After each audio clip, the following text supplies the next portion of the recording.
इस कार्यक्रम के पुण्यार्जक हैं माता पिता श्रीमान रूपचंद जी जैन, श्रीमती कमला जैन, दिनेश जैन, रेखा जैन, दिवेश जैन, दिशा जैन, गंगवाल परिवार, प्रवासी मुंबई, निवासी ब्यावर।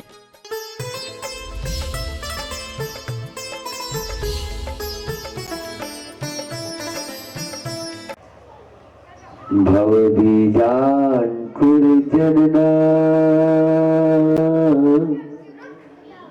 भव बीजांकुर जनना, रागाद्या सयामुपगता यस्य, ब्रह्मार्वा विष्णुर्वा हरो जिनोवा, नमस्तस्मै हरो जिनोवा नमस्तस्मै।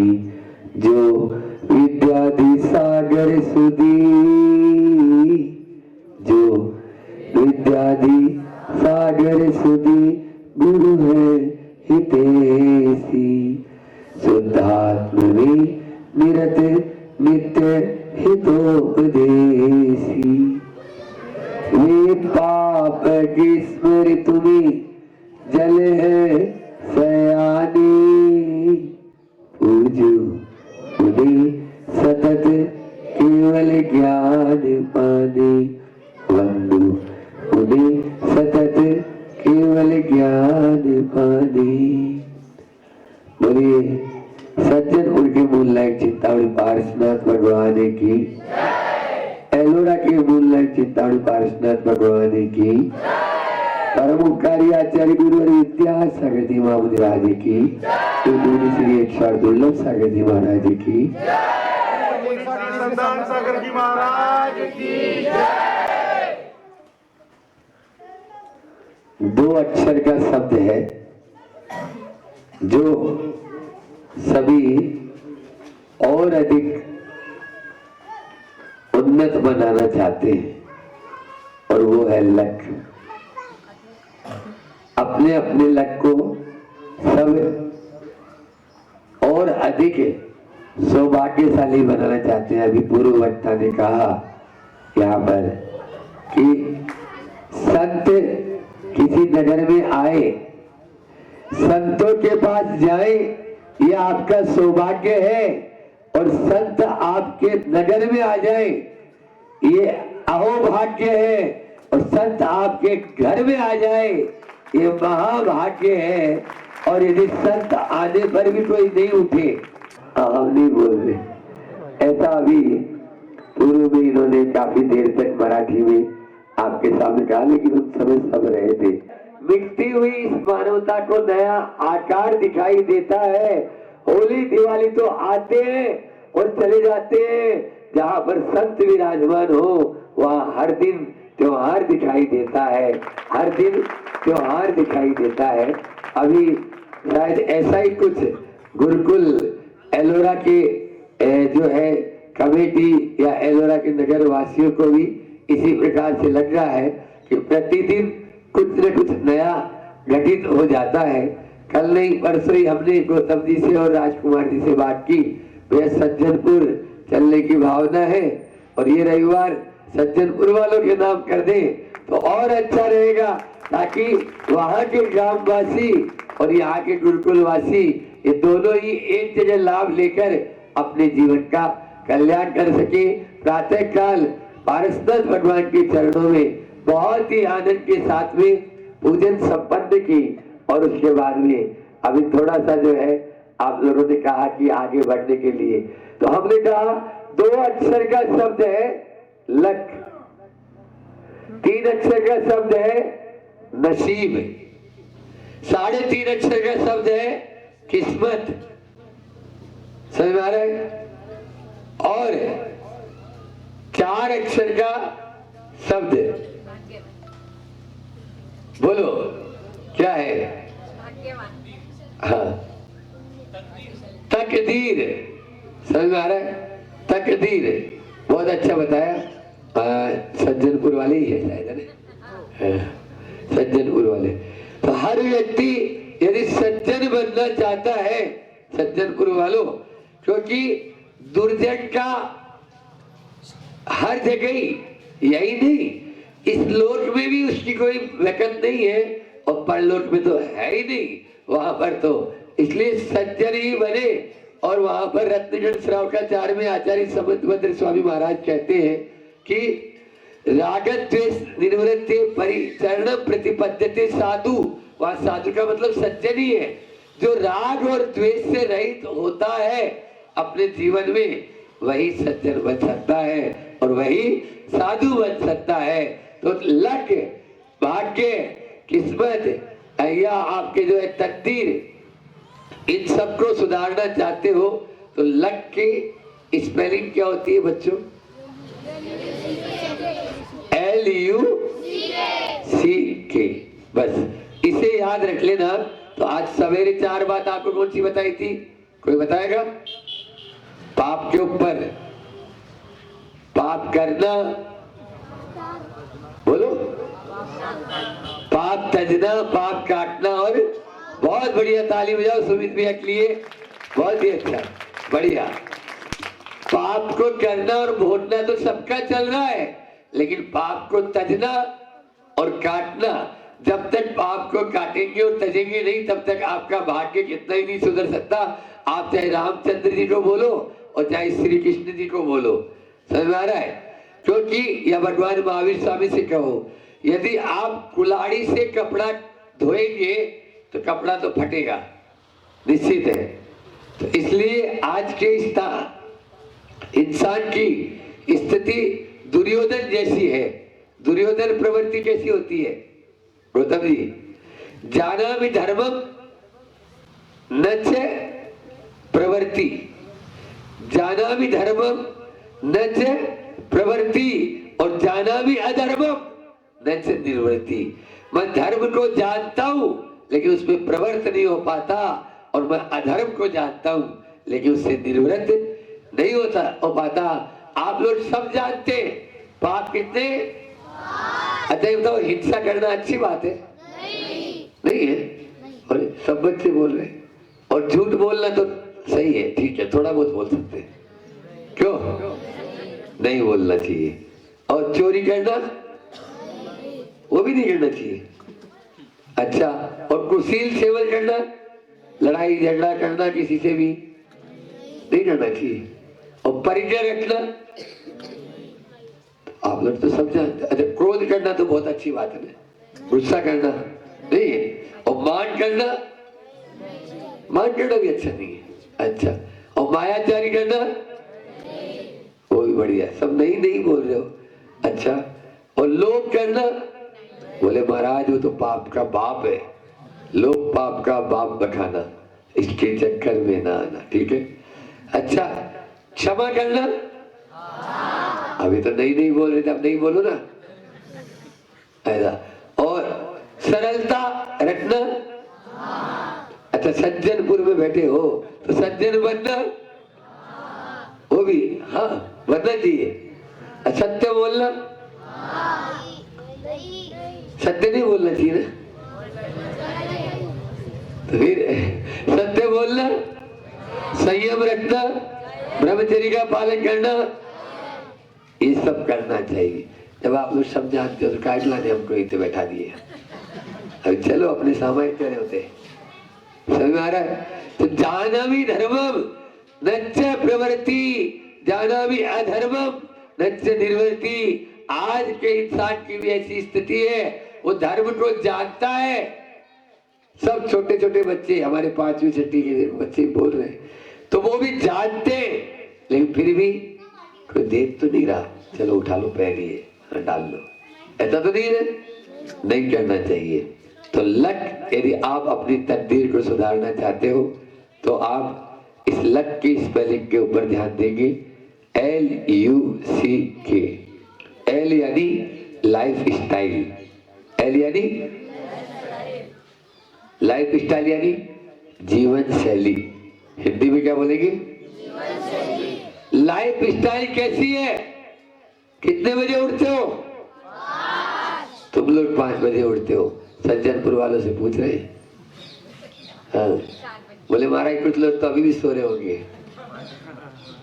क्यों राजकुमार जी? महाराज भले ही एलोरा से चलकर सज्जनपुर आ गए थे और ढोल की आवाज सुनी, तब देखे राजकुमार, अरे महाराज तो पहुंच ही चुके। हमने 2 बार पूछ लिया था। तो जब तक आप अपनी लाइफ स्टाइल को नहीं सुधारेंगे तब तक आपका भाग्य सुधरने वाला नहीं है। बस लाइफ स्टाइल को बदल दो, आपका भाग्य भी बदल जाएगा। भाग्य को बदलना चाहते हो, अपनी लाइफ स्टाइल को बदल दो। अभी जो लाइफ स्टाइल है वो सही नहीं, हमारी पुरानी वो लाइफ स्टाइल ही वापस लेकर आ जाओ। वही हमारा पुराना भारत वापस से लौटा दो। हाँ, वो आता है ना कि लौटा दो मुझे मेरी वापस जवानी, बचपन का सावन और मौसम बारिश का पानी। हाँ, नहीं चाहिए अब वो नाव, वो दादी की, वो चिड़िया की कहानी, वो दादी नानी के किस्से कहानी, इनके माध्यम से हमारा भारत बहुत अच्छे से था। लेकिन इस मल्टीमीडिया के और आधुनिकता की, भौतिकता के चकाचौंध में न जाने वो कहाँ खो गया। आचार्य श्री जी का एक ब्रांड एम्बेसिडर इंदौर में दिया था, आओ आओ अब लौट चले, आओ आओ अब लौट चले। क्योंकि गुरुजी कहते हैं पीछे भी देखो, पिछलग्गू न बनो, पीछे रहोगे। पीछे भी देखो, पिछलग्गू न बनो, पीछे रहोगे। हमारे जो पूर्वज थे उनको देखो, आज के 40-50 साल पहले जो हमारे दादा थे, परदादा थे, उनको देखो, पिछलग्गू न बनो। विदेशी संस्कृति आई, उसने कुछ भी बताया, हम उसके पीछे दौड़ने लगे। अरे अब ये कुछ नहीं, अब तो ये चाहिए। कल बताया था, वो तोड़ फोड़ करना शुरू कर दिया उसने कि बस क्यों? क्योंकि बम्बई में देख के आ गया, बम्बई में देख के आ गया कि कैसे भवन बनते हैं। उसने अपने रसोई घर के बाजू में लैट्रिन बाथरूम बनाना शुरू कर दिया। बोले क्या कर रहा है? बोले मैं बम्बई में देख के आया, वहां पर कमरे में अटैच होता है, यही यहाँ करना चाहता हूँ। तो बोला पागल हो गया क्या? यही खाएगा और यही पे जाएगा क्या? पिताजी उसको समझा रहे हैं, लेकिन अब कौन समझाए? इन सबको कौन समझाए? बोलो, वहीं पर रहना, वहीं पर ही करना। तो ये कहीं अभी इन लोगों ने भवन बनाया, आहार साला कल बोला था कि आप जाके देख लो यहाँ गुरुकुल में, कि नहीं बाहर से आप जाइए और उसमें आप जो भी कार्य है वो अपना बाथरूम वगैरह तो बाहर का बाहर रहे। ये गंदगी को घर में रखोगे तो कभी वास्तु का दोष सुधर नहीं सकता। तो पहला है लाइफ स्टाइल, दूसरा है अंडरस्टैंडिंग। दूसरा क्या है? अंडरस्टैंडिंग यानी समझ। 3 चीज है, समय, शक्ति और समझ। समय, शक्ति और समझ। जब बचपन होता है उसके पास में समय भी होता है और क्या होता है? समझ नहीं होती, शक्ति होती है।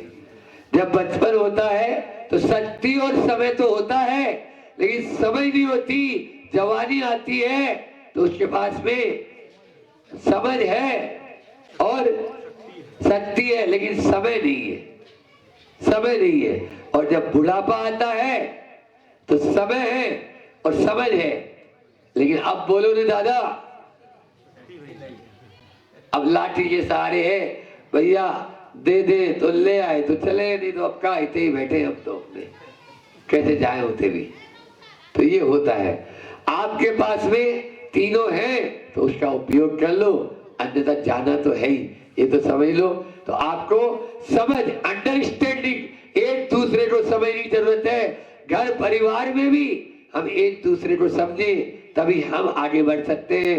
अपन कोई भी संस्था में है तो संस्था में भी एक, गांव में है, गांव में भी एक दूसरे की समझ होना बहुत जरूरी है। यदि समझ होंगे तो कभी मझधार में नहीं रहेंगे, आप समझदार रहेंगे। और नहीं तो आप यदि समझ नहीं है तो हमें समझदार में ही रहते चले जाएंगे। इसलिए दूसरा हो गया अंडरस्टैंडिंग, और तीसरा है सी यानी कैरेक्टर, चारित्र। कैरेक्टर आपका कैसा? चारित्र के बिना आपका सब कुछ व्यर्थ है।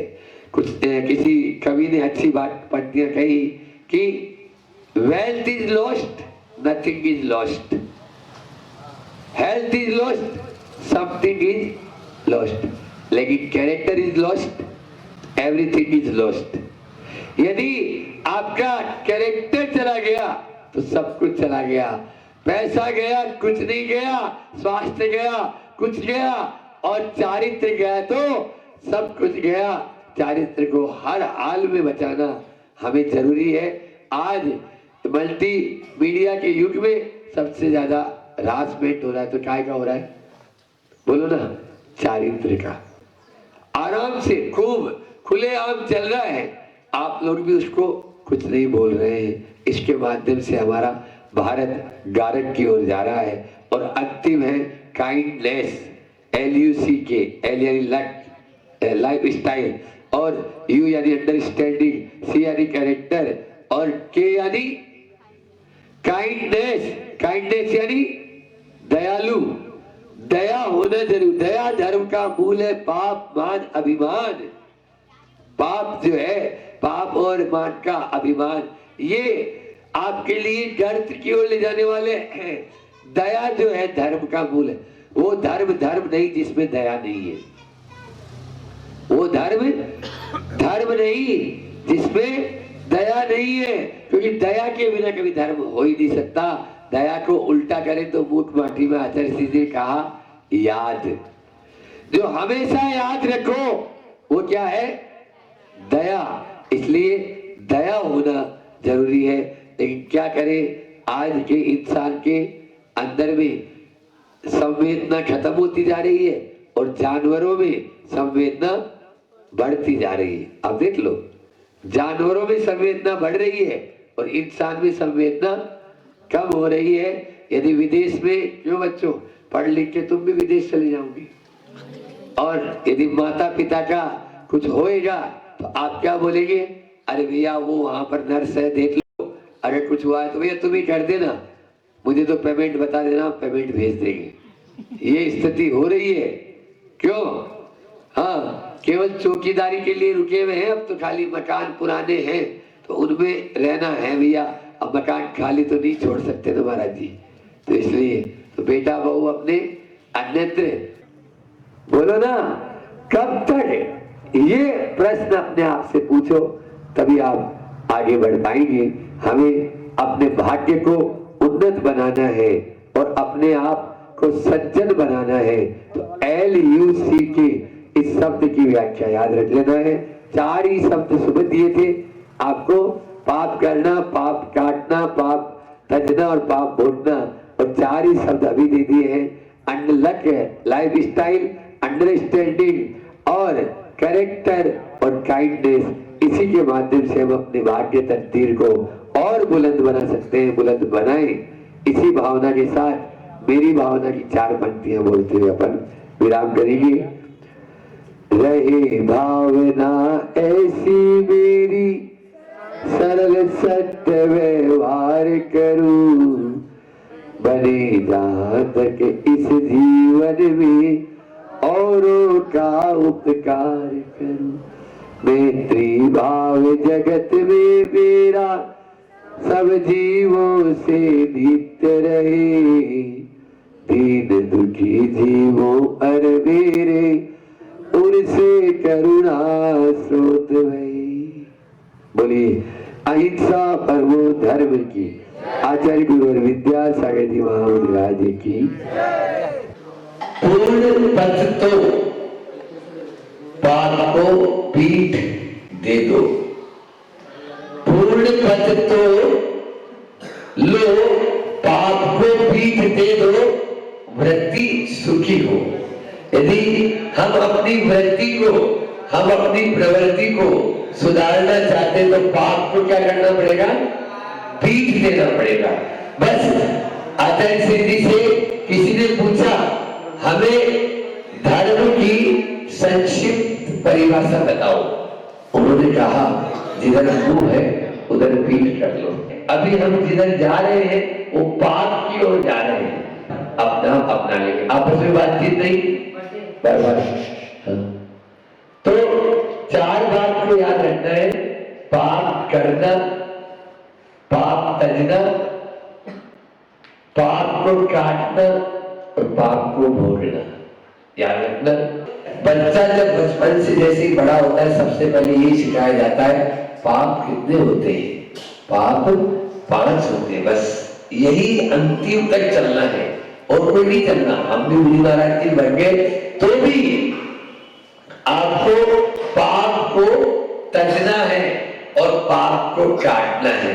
काटने से काम नहीं चलेगा, आप काटेंगे फिर पेड़ बड़ा हो जाएगा। पाप को काटोगे, पाप को तजो, पाप को तज देंगे तो फिर उसको काटने की जरूरत ही नहीं, फिर वो आगे बढ़ने ही वाला नहीं है। इसलिए त्याग करो, पाप का त्याग करना जरूरी है। पाप करना तो है ही नहीं, पाप को काटना भी उतना महत्वपूर्ण नहीं है, पाप को तजना महत्वपूर्ण है और फिर पाप को भोगना। पाप करके डरो नहीं, पाप करने से डरो। इसलिए आप बच्चों के लिए था तो बच्चों के हिसाब से पाप कितने होते? चोरी को पाप मानते हो, खुशी को पाप मानते हो, और परिचय को बोलो। अभी आप लोगों को कोई फ्री के अंदर कोई चीज मिलना शुरू हो जाए, यहाँ पर घर में पहले से वो चीज घर में है तो आप उसको लेके जाओगे, नहीं लेके जाओगे? तो वो लीवर उसको अब काम तो लीवर ही करेगा, कोई दूसरी चीज़ तो आएगी नहीं, है ना। अब मान लीजिए जो गाड़ी पेट्रोल से चलती है उसमें आप घासलेट डालोगे तो क्या होगा? बैठेगी ना, वो तो बैठना ही है। वो धुआं छोड़ती कि नहीं, कार्बन छोड़ती है, फट फट आवाज़ आती है। तो जो चीज़ जिससे चलेगी उसको उसी से चलाना पड़ेगा ना। भाई वो एरोप्लेन है, उस एरोप्लेन को आप चलाओगे कैसे? शुद्ध, बिल्कुल एकदम शुद्ध पेट्रोल जो आता है, इससे जो आपकी गाड़ी वाला पेट्रोल नहीं चलता, उसमें वो पेट्रोल नहीं चलता। तो बस वो लीवर को है ही नहीं, उस प्रोटेस्ट को पचाने की ताकत ही नहीं उसके पास। फिर क्या?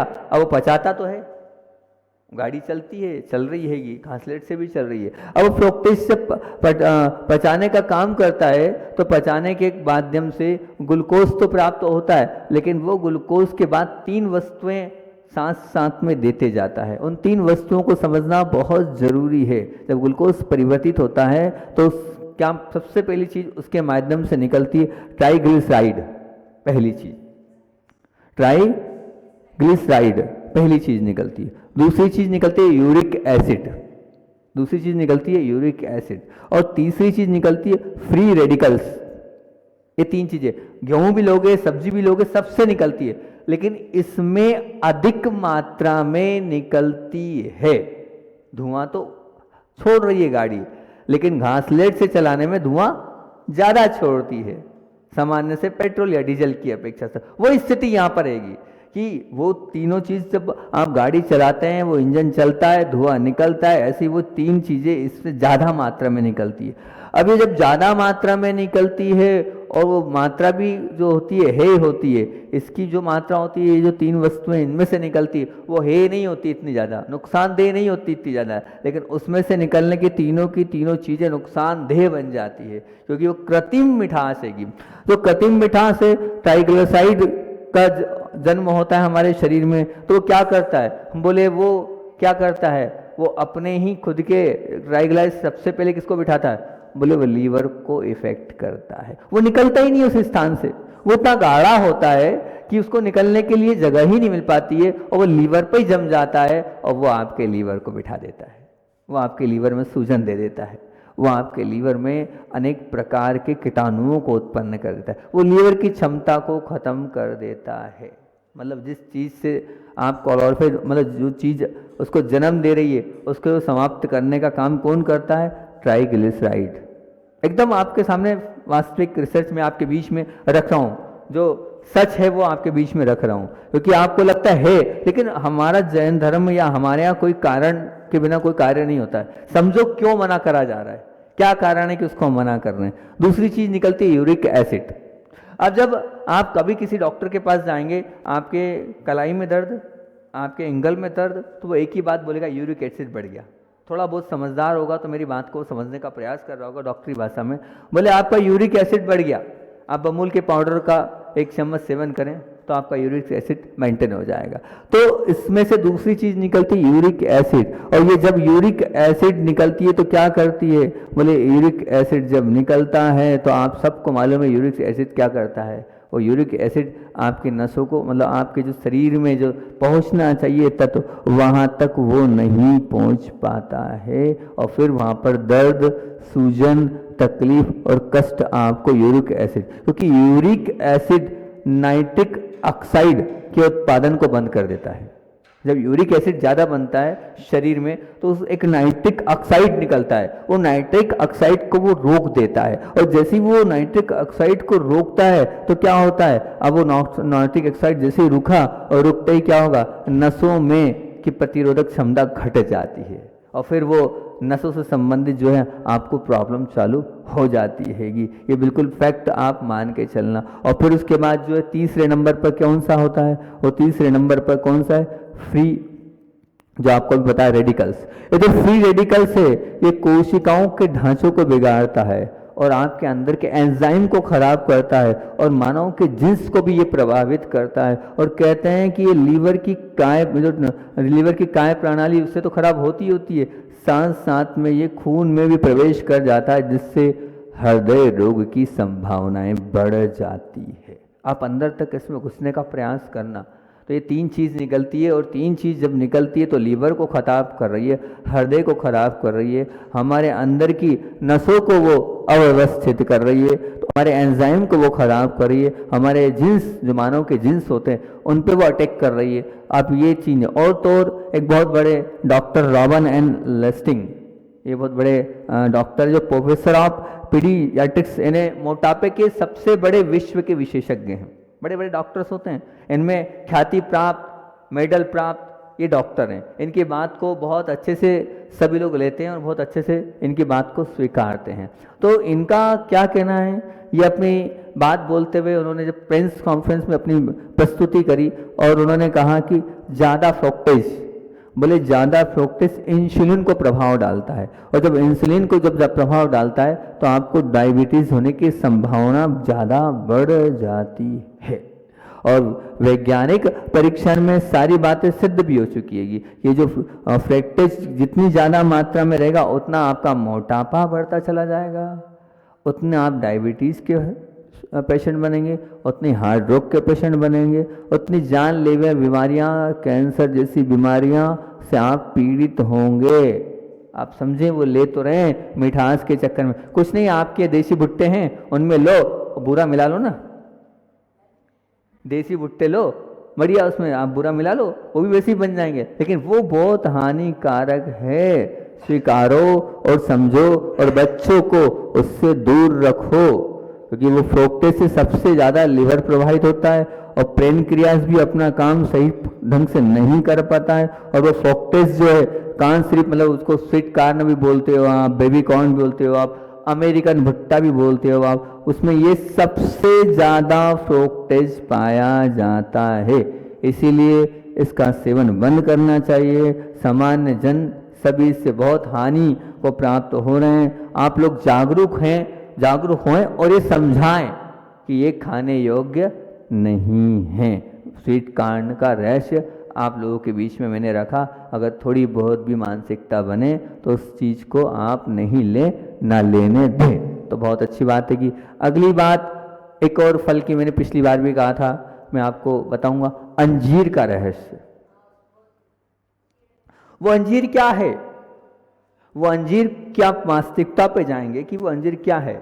आप चाहें तो इस जानकारी को देखना है तो YouTube पर आप डालना, और उस YouTube पर डालना इसकी अंजीर की कहानी, तो आप लाइव देख लेंगे। क्या है, मैं बता पा रहा हूँ, आप मेरी बात को समझ पा रहे हैं नहीं पा रहे हैं, लेकिन तो उसमें जो है आप पूरा देखेंगे शुरू से लेकर आखिरी तक की बहुत अच्छी वीडियो क्लिपिंग वो तैयार करी हैगी, तो उसको आप देखेंगे अंजीर की कहानी, तो उसमें आपको स्पष्ट पता चल जाएगा वो अंजीर क्या है।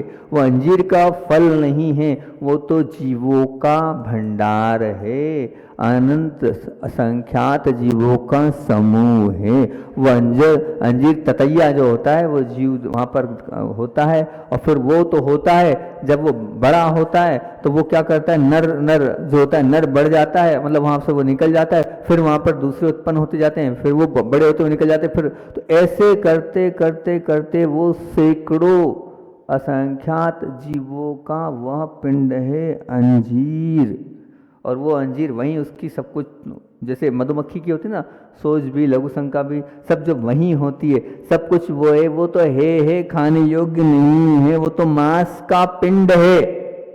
आपको लग रहा होगा क्या बोल रहे हैं महाराज जी, लेकिन मैं सत्य कह रहा हूँ, वो मांस का पिंड ही है। आप उसको ना खाएं तो बहुत अच्छी बात है कि, नहीं तो आप अपन कर रहे हैं तीर्थंकर बनने की बात, अपनी 16 कारण भावनाएं चल रही है, और 16 कारण भावनाओं में अपना पहला बिंदु वही चल रहा है कि तीर्थंकर बनना है तो हिंसा का तांडव हटाना होगा, क्योंकि अपनी कौन सी भावना चल रही है आज, कौन सी है, शील व विचार, उस पर अपन ने बिंदु तैयार किए। लेकिन हमारी तो आदत यही है कि हम एक बिंदु तैयार करते हैं तो न जाने कितने दिन में, कहा ना क्रोध चालू किया तो 40 दिन तक क्रोध ही क्रोध चला।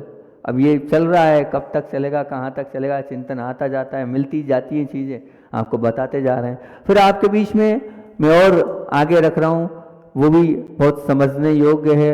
ये बात बच्चे तो एक भी नहीं है, फिर भी आप उन बच्चों तक बात पहुँचाना, ये जिनवानी चैनल वाले तो रिकॉर्ड कर ही रहे हैं, शायद कहीं पहुँच जाए, इसके माध्यम से बच्चों को पता चल जाए। आप जानिए वो ब्रेड, वो डबल रोटी जो आप लोग पाओ, जो आप लोग बड़े चाव से खा रहे हैं, क्या है ये ब्रेड, क्या है ये डबल रोटी, क्या है पाव, इसका बढ़ता उपयोग एक व्यसन बन गया है। इसका जो उपयोग है ये व्यसन बन गया है। और मैं शुरू दिन से एक ही चीज़ कहते आया हूँ कि जो चीज़ मैंने भी करी है, सब लोग के बीच में मैं भी स्वीकार कर लेता हूँ कि मैंने भी खाया। मैंने भी खूब ब्रेड खाया, खूब पाव खाया, खूब टोस्ट खाया। क्या है? हाँ, वो बात की बात है। तो मैंने भी खाया है, स्वीकार है, उसमें क्या है, पाप किया है तो स्वीकार लो, हमने किया है पाप, क्या बात है। तो मैंने भी खूब खाया, जानकारी नहीं थी, पर आपको अब जानकारी मैं दे रहा हूँ। ये ब्रेड, ये टोस्ट, ये डबल रोटी जो बन रही है, इसके मैं आपके बीच में रख रहा हूँ कि मुख्यतः से ये बनते काहे से हैं, ये हैं क्या, ये मैदे से बनते हैं। और ये मैदे से तो बनते हैं, बताते हैं कि जो बेकारी लोग होते हैं उनसे रोटी खरीदी जाती है और उन रोटियों को लिया जाता है, उसे सुखाया जाता है, उसका वो वापस से आटा बनाया जाता है। फिर बोले सस्ता और खराब गेहूँ जो सड़ जाता है वो गेहूँ इसमें से बनता है। और यहाँ तक कि मतलब इसमें ऐसा बोलते हैं कि ये सब मैदे से बनता है। मैदा अर्थात क्या? लाखों जीवों का रहने का स्थान मैदा कहलाता है। वो इतना बारीक होता है वो मैदा, वो आपके पेट में जाकर जम जाता है और आपके पाचन तंत्र को खराब कर देता है। जितने भी बिस्किट, जितने भी ब्रेड ये बन रहे हैं इन सब में। और ये तो ठीक है, अपनी बात तो हिंसा की चल रही है, आप खाने की बात क्यों कर रहे हो? तो हिंसा की बात मैं आप लोगों के बीच में रख रहा हूँ कि ये खाद्य पदार्थ मिलावट प्रतिबंधक और मतलब नियम 18(7) इस नियम के अनुसार जैसे आइसक्रीम और बिस्किट में अंडों को उपयोग करते हुए उसको शाकाहारी स्वीकारा है सरकार ने, उसी प्रकार आपको ग्रीन सिग्नल उस पर मिलेगा। उसी प्रकार इन ब्रेडों में भी अंडों का मिश्रण होता है। उसकी सूचना विज्ञापन में आप देखेंगे तो आपको पता चल जाएगा। आप पता करेंगे, इसमें 3-4 ई नंबर हैं, E471, E481, E00, E1100 मतलब 1100 और E1104 1104 ये उन ब्रेड में डलते हैं। क्या है ये? सबकी मैं व्याख्या कर चुका हूं, फिर भी कर रहा हूं। क्या E47 है? E47 मतलब क्या, काय के लिए डाला जाता है? उसको सॉफ्टनेस करने के लिए, उसकी उम्र को बढ़ाने के लिए वो जो ब्रेड में जो डाला जाता है। इसलिए क्या है ये, काय से बनता है? तो E471 में आपको उस दिन बताया था कि जो कत्ल खाने होते हैं, उन कत्ल खानों में जो कचरा और सड़ावा मांस रहता है, जो नीचे लोथड़े पड़े रहते हैं, उन लोथड़ों को इकट्ठा किया जाता है, झाड़ू में उसको बाहर किया जाता है। इतनी सस्ती आपको ब्रेड दे रहे हैं, 10 रुपये में पैकेट या 20 रुपये में पैकेट दे रहे हैं, तो कैसे? तो वो डाल दिया जाता है। उस डालने के माध्यम से वो आपके घरों में आती है, वो E471 है, और बताया था क्या है, उसके अलावा आपको E481 का भी बताया था मैंने। वो क्या है E481, तो वो उसका बताया था हमने आप लोगों के लिए कि वह पिग सुअर की चर्बी है। एक V1104 क्या है, V1104 क्या है, बोले सुअर की आंतों से निकलने वाले तत्व उसमें मिले होते हैं। अब आप विचार करो, ये 4 चीजें उसमें मिलती है, इससे आपको निःशुल्क रूप में रोग भी मिल रहे हैं, और ये शुद्ध शाकाहारी भी नहीं है, ये बच्चों में उत्तेजना को बढ़ा रहे हैं, ये बच्चों की अति सक्रियता को ला रहे हैं, ये बच्चों के चश्मों के नंबर में कारण है। ये ही अनेक मधुमेह जो बच्चों को भी होने लग गए आजकल, हार्ट रोग, ये सब कुछ, नींद कम आना, पेट खराब होना, ये सब आपके उससे 90% रोग, ये अमेरिका सरकार का निष्कर्ष है, उनका कहना है कि 90% रोग ब्रेड जैसी चीज़ों को खाने से हो रहे हैं। ये शरीर की प्रतिरोधक क्षमता को कम करने का काम क्या कर रही है, ये आपके पोषण के संतुलन को खराब कर रही है आपकी ये ब्रेड। और अब ब्रेड के विषय में और अगर आपके बीच में बात रखूं तो और आपको बता दूं क्या है ब्रेड, थोड़ा समझना। हर चीज़ में अंदर तक घुस रहा हूँ मैं, क्योंकि दुनिया के करोड़ों लोग नाश्ते की शुरुआत हो या भोजन हो, उसमें मुख्य आधार आपका ये ब्रेड बन गया है, और आपकी ये डबल रोटी या पाव कह लेते अपन उसको, पाव बन गया है। लेकिन ये कैंसर जैसे भयानक रोग बीमारी को दे सकता है और देता है, ये कड़वा सच है, पर मैं आप लोगों के बीच में वास्तविक सत्य रख रहा हूँ, जिसका खुलासा मैंने नहीं, CAC मतलब CAC रिसर्च स्टडी, उसमें उन्होंने कहा है, उन्होंने देश की मुख्य 38 ब्रांडों के ब्रेड मंगाए और अलग अलग पाव वगैरह, टोस्ट वगैरह सैंपल रूप में बनाए। उन्होंने कहा इनकी जांच में 84% सैंपल खराब पाए गए। महाराज जी, आप तो हर एक चीज़ को खराब बोलते हो। नहीं, मैं खराब नहीं बोल रहा हूँ, जो है वो आप लोगों के बीच में रख रहा हूँ। क्यों खराब पाए और क्या मिलता है इसमें, ये चीज़ तो एक तरफ हो गई, ये E नंबर वाली चीज़ डल गई, भिखारियों से लिया हुआ सड़ा गेहूँ डल गया, ये तो एक हो। लेकिन क्या है, इसमें एक रसायन डलता है, उसका नाम आप लोगों के बीच में रख रहा हूँ, पोटेशियम ब्रोमेट। ये जो पोटेशियम ब्रोमेट और आयोडेट, ये 2 वस्तुएं इसमें मिलती है। तो ये जब 2 वस्तुएं पाई गई तो ये क्या है, ये दिखने में रंगहीन होती है और खाने में स्वादहीन होती है। ये बिल्कुल आटे की तरह होती है, जैसा आपका आटा है उसकी तरह होती है। पोटेशियम ब्रोमेट और आयोडीन, ये 2 रसायन इसमें डाले जाते हैं। तो जो CAC जो आपके बताया, उसके जो प्रमुख हैं चंद्रभूषण जी, जो इसके मुख्य अधिवक्ता हैं चंद्रभूषण जी, उनका कहना है कि दुनिया में बहुत सारे इन रोग इन रसायनों के कारण हो गए, और यहाँ तक कि उनका कहना है कि इसे प्रतिबंध लगा दिया है, क्योंकि इसमें कैंसर के कीटाणु बनने और थायराइड, 2 रोग बहुत जल्दी से बढ़ते हैं।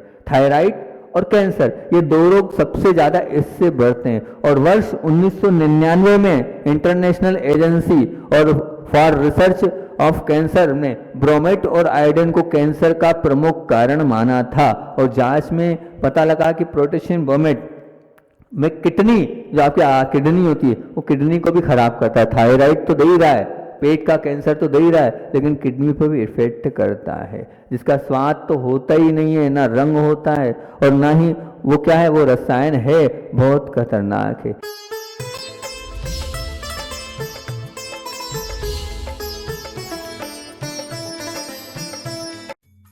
इस कार्यक्रम के पुण्यार्जक थे माता पिता श्रीमान रूपचंद जी जैन, श्रीमती कमला जैन, दिनेश जैन, रेखा जैन, दिवेश जैन, दिशा जैन, गंगवाल परिवार, प्रवासी मुंबई, निवासी ब्यावर।